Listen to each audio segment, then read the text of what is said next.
শেখ হাসিনা বাংলাদেশের প্রধানমন্ত্রী। 2014 সালে নির্বাচনে আওয়ামী লীগ জয়ী হলে তিনি তৃতীয়বারের মতো বাংলাদেশের প্রধানমন্ত্রী হন। এর আগে 1996 সালে এবং 2009 সালে 2 দফা প্রধানমন্ত্রীর দায়িত্ব পালন করেন। বাংলাদেশের অন্যতম বৃহত্তম রাজনৈতিক দল আওয়ামী লীগের সভাপতিও তিনি। 1981 সাল থেকে তিনি এই দায়িত্ব পালন করছেন। শেখ হাসিনা গোপালগঞ্জ জেলার টুঙ্গিপাড়ায় 1947 সালে 28 সেপ্টেম্বর জন্মগ্রহণ করেন। তিনি বাংলাদেশের স্থপতি জাতির জনক বঙ্গবন্ধু শেখ মুজিবুর রহমান ও বেগম ফজিলা তুন্নেছা মুজিবরের 5 সন্তানের মধ্যে সবার বড়।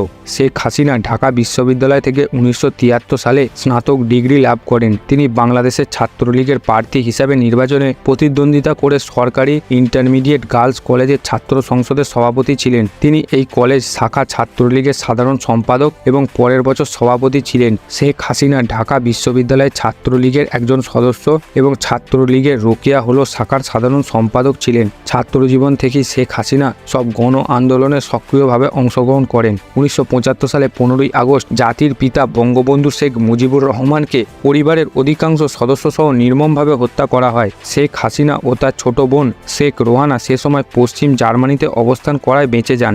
পরবর্তীকালে তিনি রাজনৈতিক আশ্রয়ে 6 বছর ভারতে অবস্থান করেন। 1980 সালে ইংল্যান্ড থেকে তিনি স্বৈরাচার বিরোধী আন্দোলন শুরু করেন। 6 বছর নির্বাসিত জীবন শেষ করে তিনি 1981 সালে 17ই মে দেশে ফিরে আসেন। 1986 সালে অনুষ্ঠিত সাধারণ নির্বাচনে শেখ হাসিনা 3টি সংসদীয় আসন থেকে সংসদ সদস্য নির্বাচিত হন। তিনি বিরোধী দলীয় নেতা হিসেবে দায়িত্ব পালন করেন। শেখ হাসিনা 90-এর ঐতিহাসিক গণ আন্দোলনের নেতৃত্ব দানকারীর মধ্যে অন্যতম।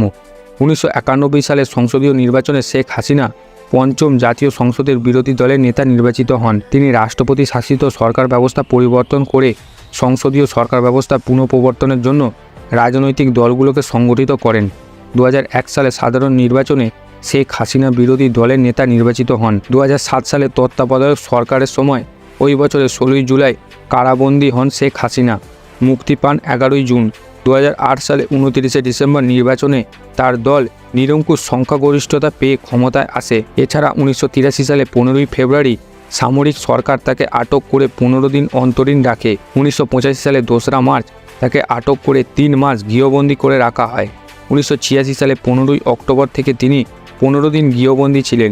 1987 সালে 11ই নভেম্বর তাকে গ্রেপ্তার করে 1 মাস অন্তরীণ রাখা হয়। 1989 সালে 27 ফেব্রুয়ারি শেখ হাসিনা গ্রেপ্তার হয়ে গৃহবন্দী হন। 1990 সালে 27 নভেম্বর শেখ হাসিনাকে বঙ্গবন্ধু ভবনে অন্তরীণ করা হয়। 2004 সালে 21 আগস্ট বিএনপি জমায়েত জোট সরকারের সময় তাকে হত্যার উদ্দেশ্যে বড় ধরনের হামলা হয়।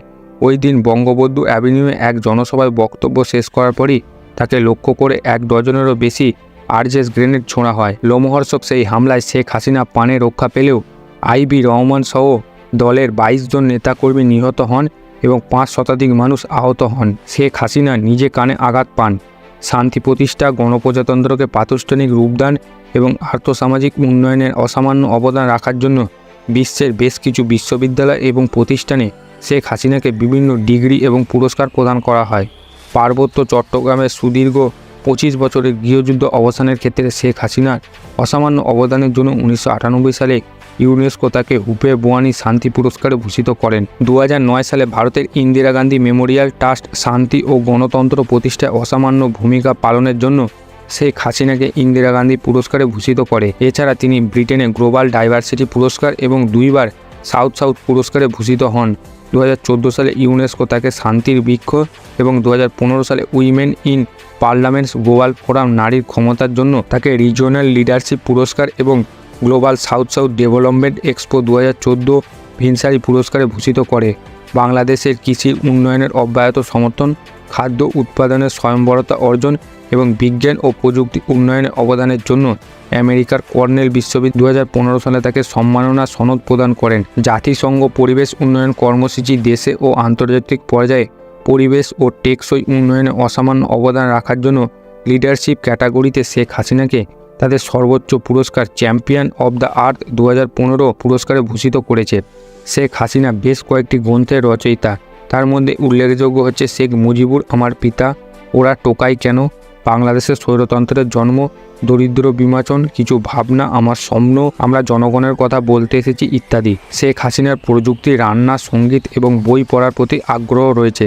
তার স্বামী আন্তর্জাতিক খ্যাতিসম্পন্ন পরমাণু বিজ্ঞানী ডক্টর এম ওয়াজেদ মিয়া 2009 সালে 9ই মে ইন্তেকাল করেন। শেখ হাসিনার এক ছেলে ও এক মেয়ে রয়েছে। ছেলে সজীব আহমেদ ওয়াজেদ একজন তথ্য প্রযুক্তিবিদ, তিনি প্রধানমন্ত্রী শেখ হাসিনার তথ্য প্রযুক্তি বিষয়ক উপদেষ্টা। আর মেয়ে সাইমা হোসেন ওয়াজেদ একজন মনোবিজ্ঞানী এবং তিনি অস্টিক শিশুদের কল্যাণে কাজ করছেন। শেখ হাসিনার নাতি ও নাতনির সংখ্যা 7। ভিডিওটা যদি ভালো লাগে তাহলে চ্যানেলটিকে সাবস্ক্রাইব করবেন। আপনার মূল্যবান সময় আমাকে দেওয়ার জন্য অসংখ্য ধন্যবাদ।